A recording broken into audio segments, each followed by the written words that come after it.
मेरे चैनल में आपका स्वागत है। आज हम जिस विषय पे चर्चा करने जा रहे हैं वह है साहित्यिक भाषा के रूप में हिंदी की विविधता के बुल्ले शहर के बारे में बताने जा रही हूँ। बुल्ले शहर का असली नाम है अब्दुल्ला शाह है। इनका जन्म 1680 ईस्वी में पंजाबी मुस्लिम परिवार में हुआ था। इनके पिताजी का नाम है शाह मोहम्मद दसवेश था। वे शाहिद जलाल उद-दीन बुखारी के वंशज थे। इनके जन्म स्थल के बारे में इतिहासकारों का मानना है कि बुल्ले शाह के माता पिता पुश्तैनी रूप से वर्तमान पाकिस्तान में स्थित बहावलपुर राज्य के उच्च गिलानिया नामक गांव से थे और उनका जन्म वहीं पर हुआ था। इनके पिताजी उर्दू और फ़ारसी भाषा के पढ़े हुए थे और कुरान के भी बहुत अच्छे ज्ञाता थे। एक बार पांडुके नामक गांव के मालिक अपने गांव की मस्जिद के लिए मौलवी ढूंढ रहे थे। इस कार्य के लिए उन्होंने बुल्ले शाह के पिताजी को चुना। इसलिए बुल्ले शाह के पिताजी उच्च गिलानिया छोड़कर पांडुके में आकर बस गए और वहां जाकर मस्जिद में मौलवी की नौकरी करने लगे और उन्होंने मस्जिद में एक मदरसा भी खोल दिया। बस फिर क्या था, आसपास के बच्चे आकर वहां पर पढ़ने लगे। बुल्ले जी के पिताजी उन बच्चों को उर्दू, फारसी और कुरानी की शिक्षा देने लगे। बुल्ले ने भी अपनी प्रारंभिक शिक्षा अपने पिताजी से ही प्राप्त की थी। पांडुके के लोग बुल्ले के पिताजी से बहुत अधिक प्रभावित हुए क्योंकि उनका व्यवहार लोगों के प्रति बहुत ही सराहनीय था। बुल्ले जी की प्रारंभिक शिक्षा जब उनके पिताजी के पास पूर्ण हो गई तब वे उच्च शिक्षा के लिए कसूर में ख्वाजा गुलाम मुर्तज़ा के पास चले गए। उनके सूफ़ी गुरु इनायत शाह थे। इन्होंने मौलाना मचुद्दीन से भी शिक्षा प्राप्त की। ये उर्दू, फ़ारसी, अरबी के विद्वान बन गए। ये बहुत ही धार्मिक विचारों के थे। इनके धार्मिक विचारों के आदान प्रदान से इनका व्यक्तित्व भी निखरने लगा।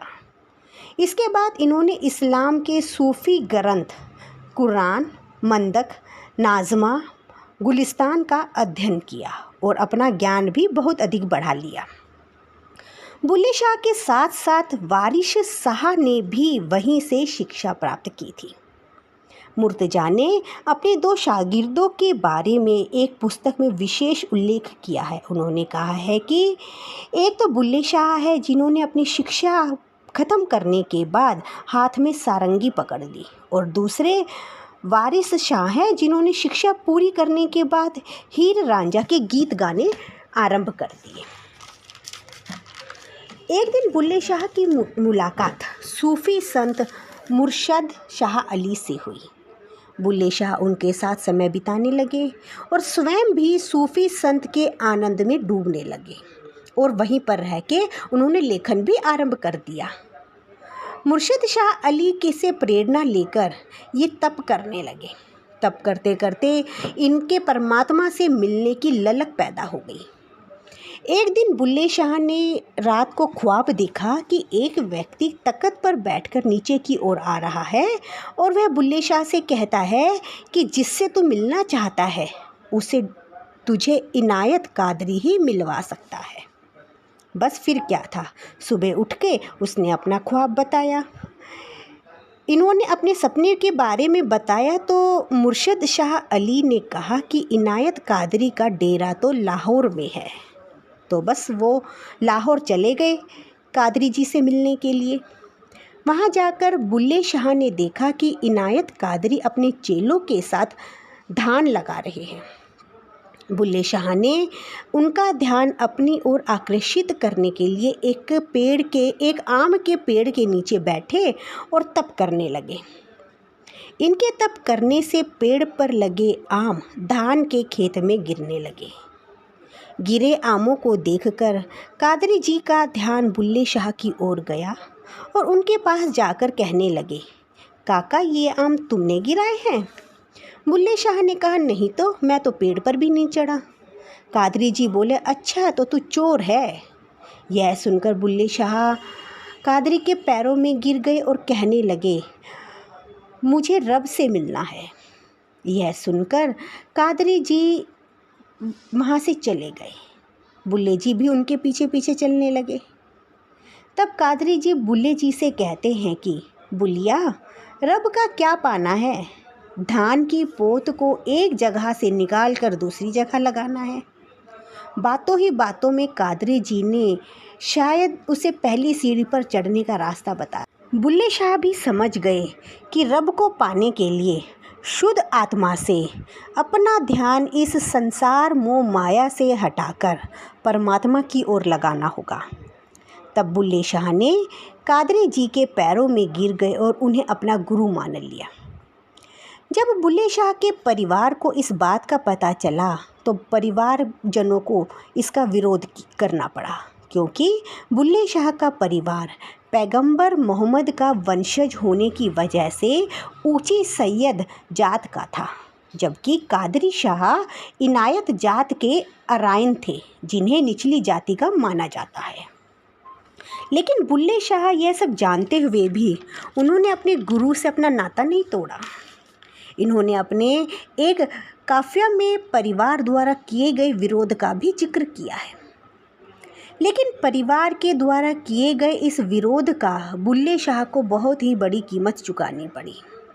एक बार बुल्ले शाह के परिवार में एक विवाह समारोह था। बुल्ले ने अपने गुरुजी को भी निमंत्रण दे दिया, लेकिन किसी कार्यवश के कारण वो विवाह में शामिल नहीं हो सके और अपने स्थान पर दूसरे चेले को भेज दिया। विवाह में उस समय उनके ठीक से आवभगत नहीं हो पाई, उस चेले की आवभगत नहीं हो पाई। इस पर जब वह चेला वापस डेरे में गया तो उसने गुरुजी के कान भर दिए। जब बुल्ले जी डेरे में आए तो गुरुजी उस पर नाराज़ हो गए और उसे डेरे से चले जाने का आदेश दिया। अपने गुरु से अलग होकर बुल्ले की हालत मानो ऐसी हो गई थी जैसे मछली बिना पानी के तड़प रही हो। डेरे से निकलने के बाद वह ग्वालियर चले गए और वहां जाकर वह फटे हाल में रो रो कर हीर रांझे के गीत गाने लगे। एक दिन जब गुरु ने उसे इस फटे हाल में गीत गाते हुए देख लिया तो उसके पास आकर कहने लगे, तुम बुल्ले हो ना? इस पर वह गुरु के पैरों में गिर गया और माफ़ी मांगने लगे। तब गुरुजी ने उसे उठाया और गले लगाकर रोने लगे और कहने लगे, बुल्ले, तुम्हारे जैसे शागिर्द को खोकर मैं भी खुश नहीं रहा। इनायत शाह तब इन्हें अपने डेरे में ले आए और कहा, अब तू यहीं रहेगा, कहीं नहीं जाएगा। यहीं रहकर बुल्ले शाह डेरे का काम काज संभालने लगे और गुरुजी के निधन के बाद इन्होंने उनकी गद्दी को भी संभाल लिया। 77 वर्ष की आयु में 1757 ईस्वी में इनका निधन हो गया। अगर आपको मेरी यह वीडियो पसंद आई हो तो इसे लाइक और सब्सक्राइब करना ना भूलें। Thank you.